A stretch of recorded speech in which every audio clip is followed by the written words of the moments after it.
Welcome to Rosvi Network. Subscribe to our channel and like and share and press the bell icon.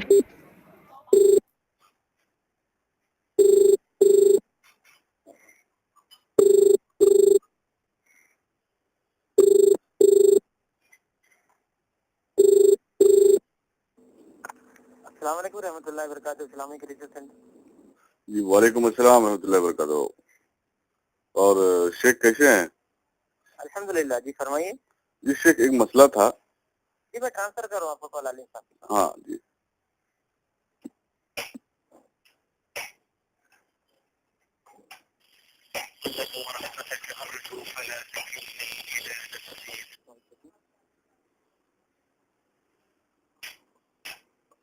Hello. السلام علیکم. وعلیکم السلام. ہاں شیخ ایک مسئلہ تھا تھوڑا. جی. مسئلہ یہ تھا کہ اگر بلی کسی چوہا بلی اگر کھا کے اسی وقت پانی میں منہ ڈال دے یا کچھ وقت بعد پانی میں منہ ڈالے تو اس پانی کا کیا حکم ہے؟ بلی کا جوٹا تو پاک ہے نا. لیکن بلی نے چوہا کھایا ہے. ہاں تو کچھ بھی کھائے. اچھا. جی. چوہا ناجس نہیں ہوتا ہے؟ چوہا نجس تو ہوتا ہے لیکن کھانے سے کوئی مسئلہ نہیں نا. اصل بلی کا مسئلہ ہے. لیکن اس کے منہ ڈال دے تو پانی ناپاک نہیں ہوتا ہے. لیکن شیخ اس کے منہ میں تو نجاست لگی ہے نا. اس سے کوئی فرق نہیں پڑتا ہے نا. آپ دیکھیں, آپ مرغیوں کو دیکھیں گے جو دیہاتوں میں مرغیاں ہوتی ہیں جی وہ گند بھی کھاتی ہیں. جی. انسانوں کی گند کو بھی کھاتے ہیں وہ. جی جی. اس کو تو کاٹ کر کے کھایا جاتا ہے نا. کھایا جاتا, کھانے کا مسئلہ میں نہیں پوچھ رہا ہوں شیخ. جیسے کہ مثال کے طور پہ چوہا جو ہے ناجس ہوتا ہے نا, تو وہ اس کو بلی کھائی اور ترنت پانی میں منہ ڈال دی, حالانکہ اس کا لید اور خون اس کے منہ میں لگا ہے, تو اس پانی کا کیا حکم ہے؟ یا پھر کچھ دیر بعد پانی میں منہ ڈال دے تو پھر اس پانی کا کیا حکم ہے؟ دیکھیں, میں جہاں تک میرے علم کے حساب سے کوئی مسئلہ نہیں ہے, لیکن یہ کوئی ضروری تو نہیں ہے کہ آدمی اس کو استعمال کرے. سمجھ رہے آپ میری بات؟ جی. اگر پانی میں بلی منہ ڈال دی ہے, ویسے چاہے چوہا کھائے یا نہ کھائے, تو یہ آدمی کی طبیعت کے اوپر ہے. اگر اس کا دل برداشت نہیں کر رہا ہے تو نہ کھائے, اس کی بات نہ پیے پانی. نہیں ٹھیک ہے, وہ طبیعت ٹھیک ہے, لیکن شران اس کے اوپر کچھ حکم ہوئے ہے. میں یہ کہہ رہا ہوں وہی ہے کہ بلی کا جوتا جو ہے پاک ہے. باقاعدہ اس کے حوالے سے حدیث کی کتابوں میں چیپٹر ہوئے, باب سور الہرہ, شیخ کا پاک ہونے کا باب. شیخ یہ جو ہے نا, یہ بلی کا جوٹا پاک ہے, اس سے میں اتفاق رکھتا ہوں, اختلاف نہیں. لیکن مسئلہ یہاں پہ یہ ہے کہ بلی نے چوہا کھایا ہے اور چوہا جو ہے ناجس ہوتا ہے, اور بلی کے منہ میں اس کا خون وغیرہ اور سب لگا ہے, تو ترنت اگر پانی میں منہ ڈال دے تو اس پانی کے لیے کیا حکم ہے؟ یا کچھ دیر بعد پانی میں منہ ڈال دے تو پھر اس پانی کے لیے کیا حکم ہے؟ اگر آپ یہ کہتے ہیں کہ اس کے منہ میں اس کا خون وغیرہ لگا ہے چوہے کا, جی, تب تو آدمی ویسے بھی نہیں پیے گا, اور پاک اور پاک کا سوال ہی نہیں ہے.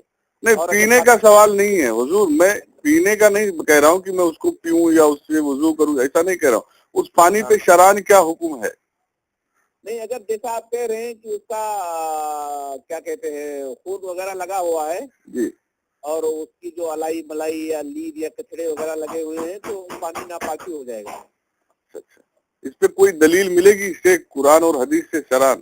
یہ تو ایک نیا مسئلہ ہے نا, یہ اس پہ دلیل میرے خیال سے نہیں ملے گی. پھر بھی میں سرچ کرتا ہوں, دیکھتا ہوں کچھ ہے کیا اس کے بارے میں.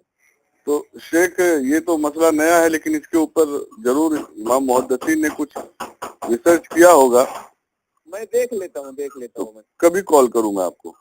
آپ آدھے گھنٹے سے کال کریں, میں ابھی دیکھ لیتا ہوں. اوکے اوکے شیخ. السلام علیکم.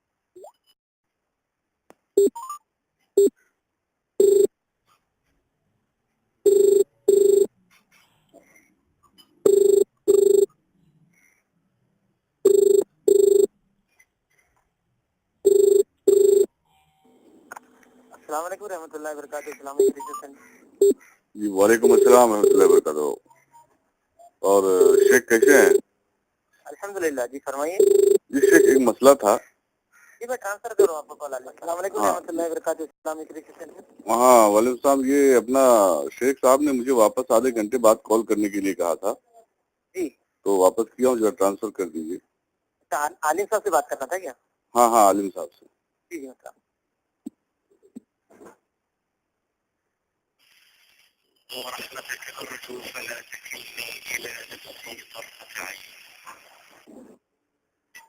हेलो वालेकुम सलाम। जी शेख,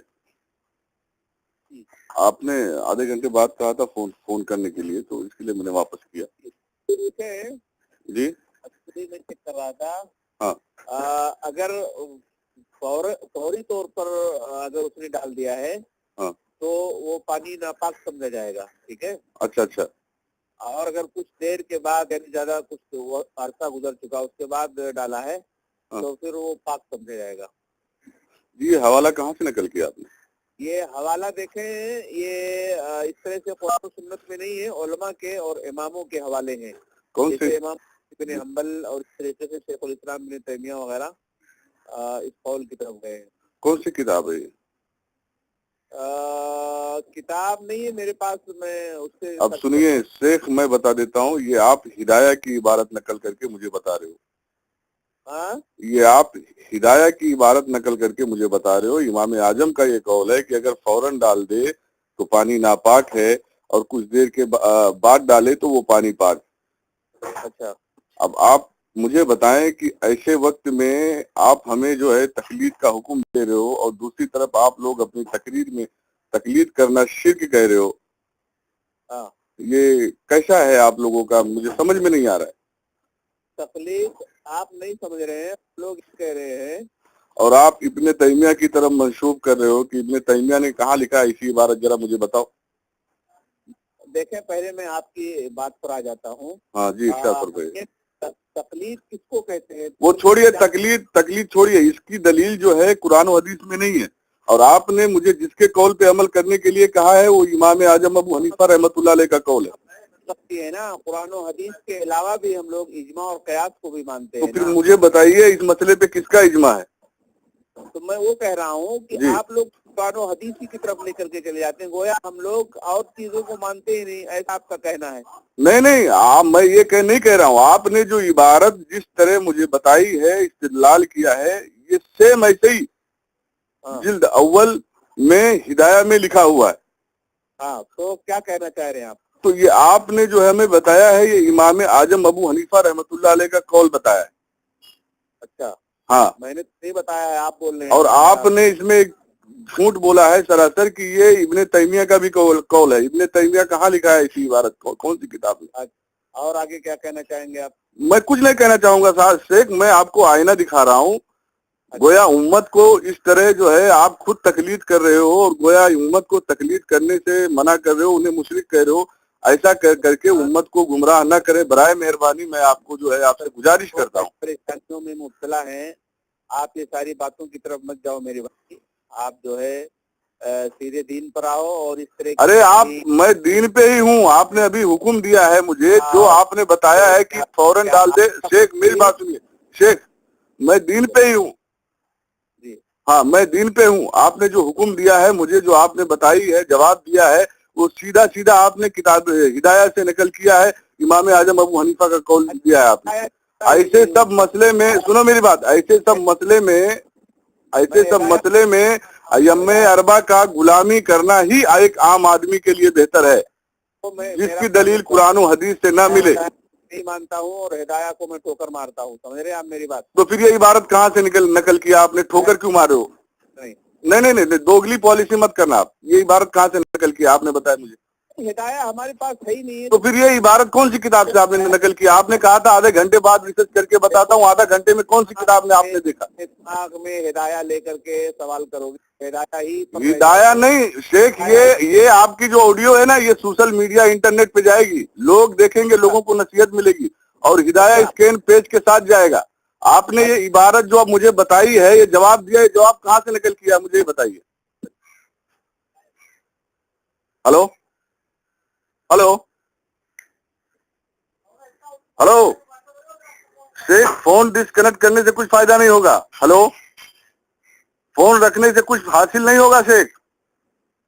उम्मत को आप लोग गुमराह कर रहे हो, किस कदर झूठ बोल बोल कर।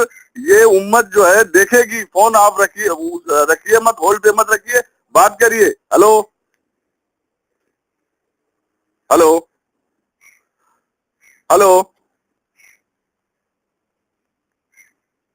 शेख, आप लोगों का असली चेहरा लोगों के सामने आ रहा है, जमाती अहले हदीस का।